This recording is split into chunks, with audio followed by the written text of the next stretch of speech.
Robert1 here, coming at you with a new Yu-Gi-Oh! Video. And in today's Yu-Gi-Oh! Video, we're going to be talking about 5 decks that are competitively viable, fun, interesting, cheap, and all of the above. Because we all love decks that are fun, meta-viable, and cheap, don't we? And these decks are essentially decks that I feel like are the best, going to be some of the best decks of this format.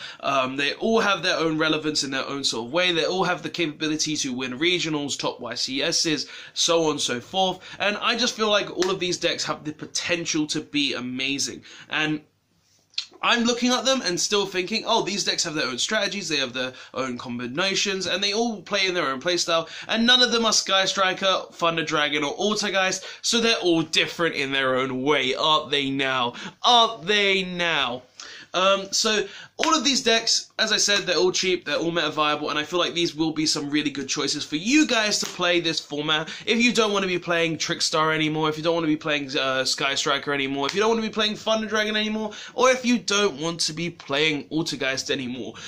These decks are all options that you could possibly play, and I thought they'll be really good for this format, because they all have shown that they have the ability to do really well.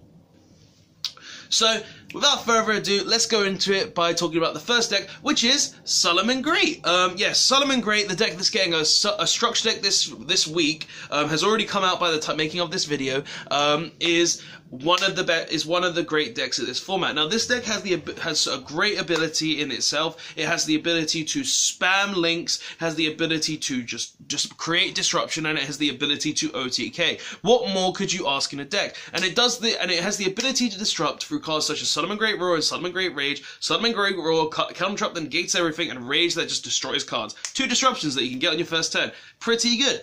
And the deck also has the ability to OTK through means such as the Will of Fire, which is always treated as a Suliman Great card that allows you to use your opponent's Link monster and a Suliman Great monster, either player controls, to fusion summon into Chimera and then just attack for game. Like, the deck has a lot of complayability, it has a lot of compatibility, and obviously, seeing as it's a deck that's all commons and is now a starter deck, a structure deck as well, it means, guess what? Cheap as hell. You could easily build this deck for probably like 40 quid? 40 quid?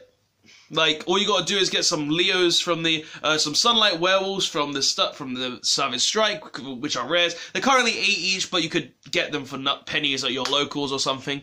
You could get, you need to get a Chimera and a Will of Fire.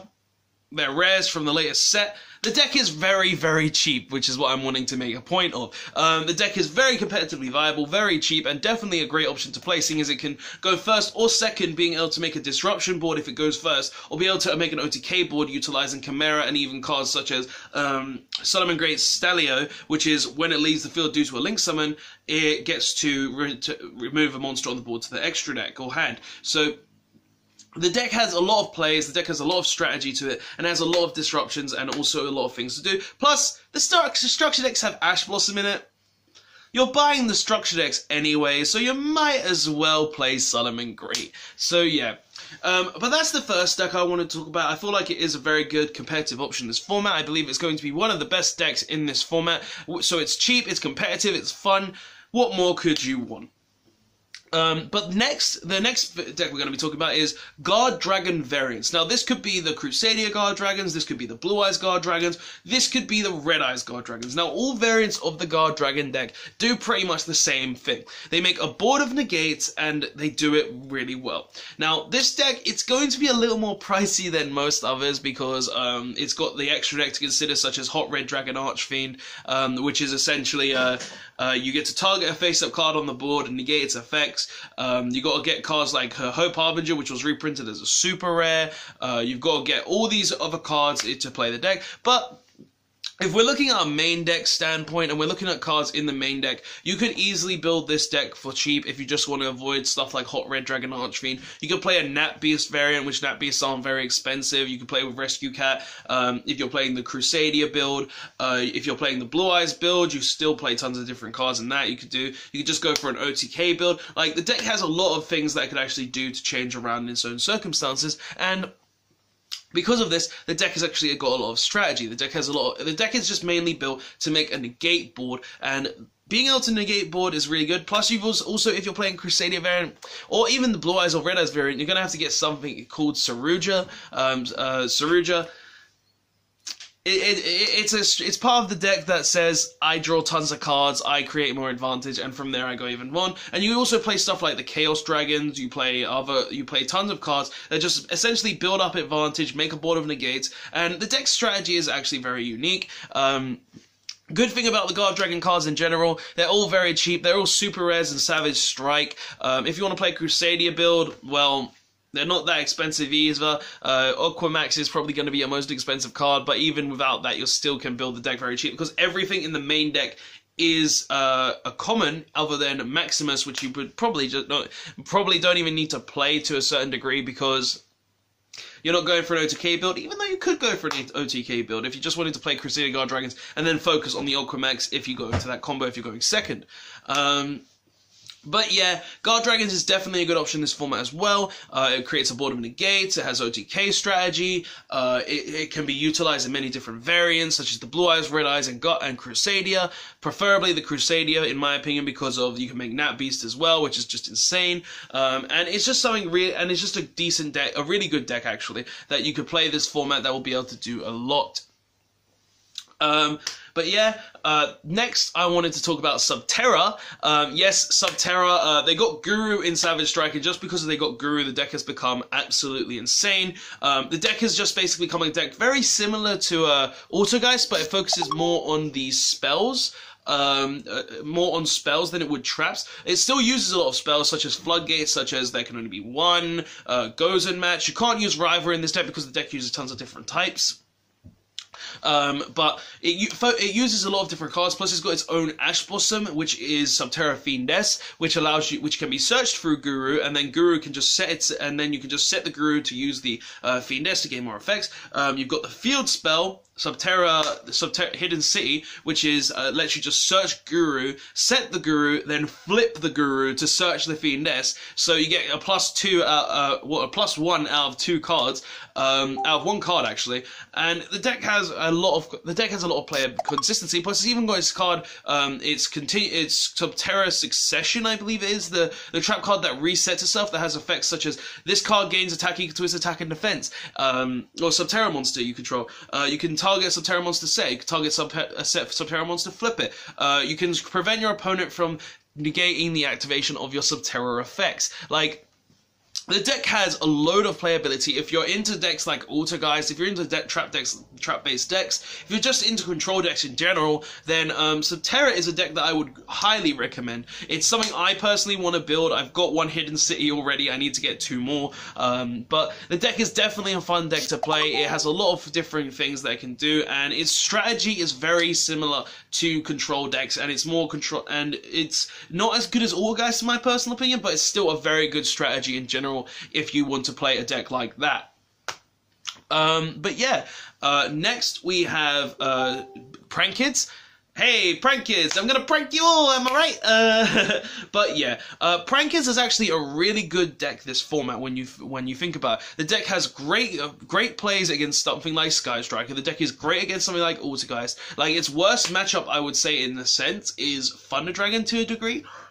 Personally, because of it's hard to beat Thunder Dragon when you can't Raigeki their board, but even still, you can still play around it because the deck is able to make deck cards like Boral Load and Boral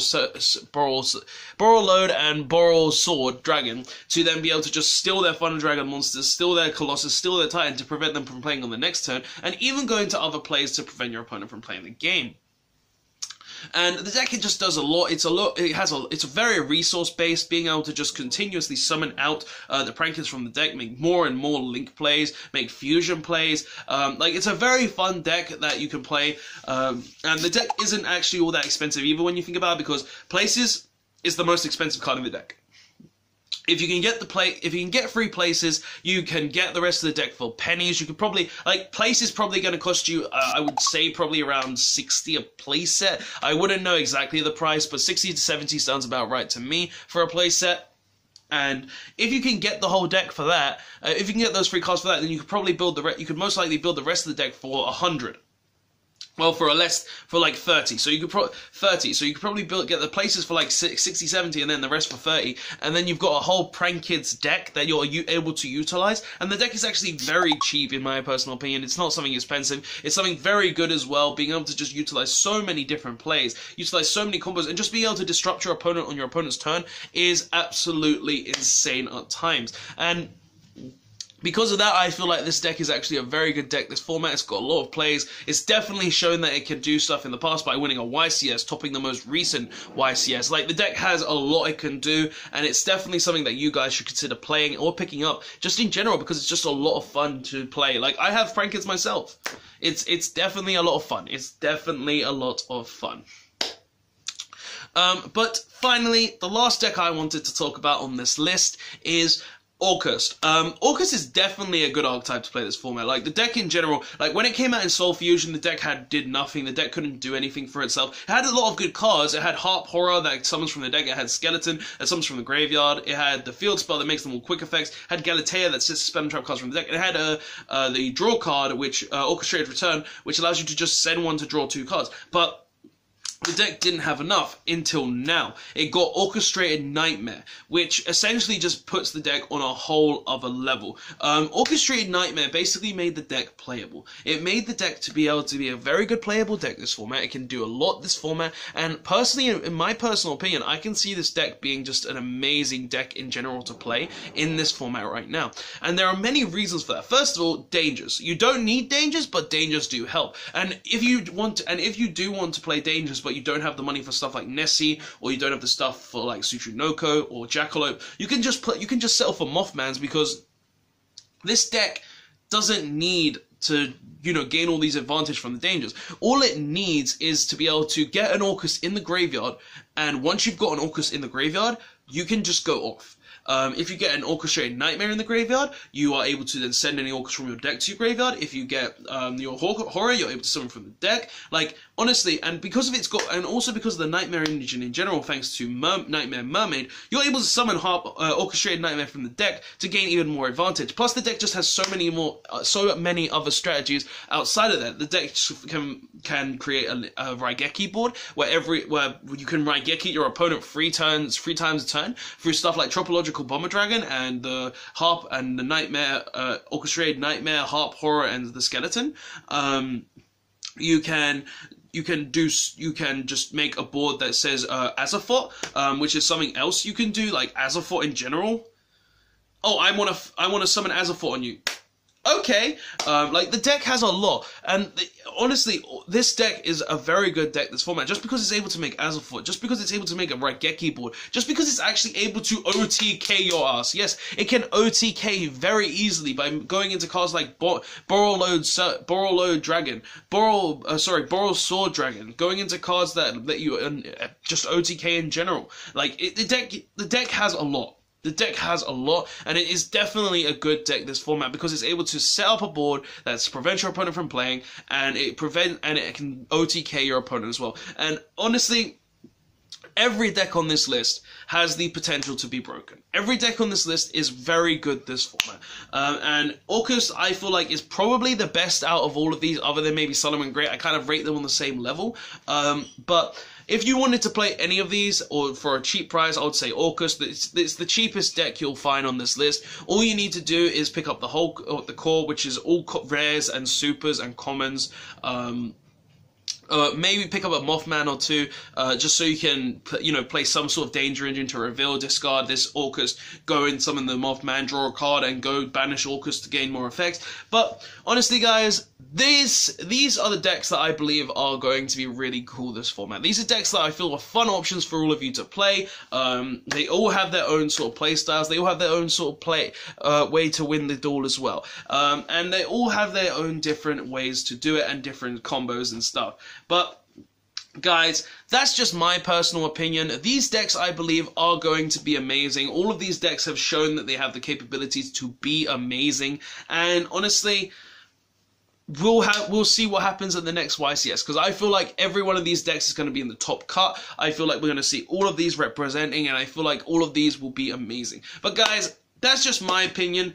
These are just 5 decks that I feel like are really cool to play this format. They're great, they're competitive, they're cheap. Like, I would say the most expensive one, if you wanted to go really expensive, it would probably be Orcus, because if you're going to play a whole Danger engine, it's going to cost you about 200 just for the engine alone.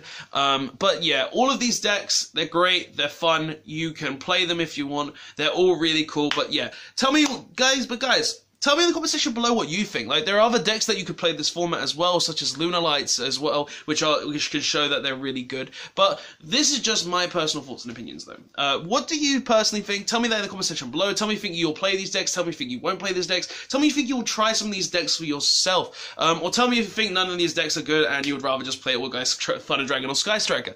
But guys, that's the video. Tell me all your thoughts in the comment section below. If you enjoyed the video, don't forget to press the like button. If you want to see more content from me, don't forget to press the subscribe button. If you want to be notified of any of that content or streams that I do at 8 p.m. UK time on Thursdays, don't forget to press the notification button to be notified of any of those videos or streams. But yeah, guys, I'll see you next time. Robabat1 signing out. Definitely gonna try all these decks, guys. Definitely. Later. Thanks for watching, guys, and don't forget to like, comment, and subscribe on this video for more Yu-Gi-Oh videos, and check out the links in the description for the previous video, and the link to my Facebook page where you can see previous videos that I've posted there, and any other information that I may have posted there. I hope to see you guys next time, and thanks for watching.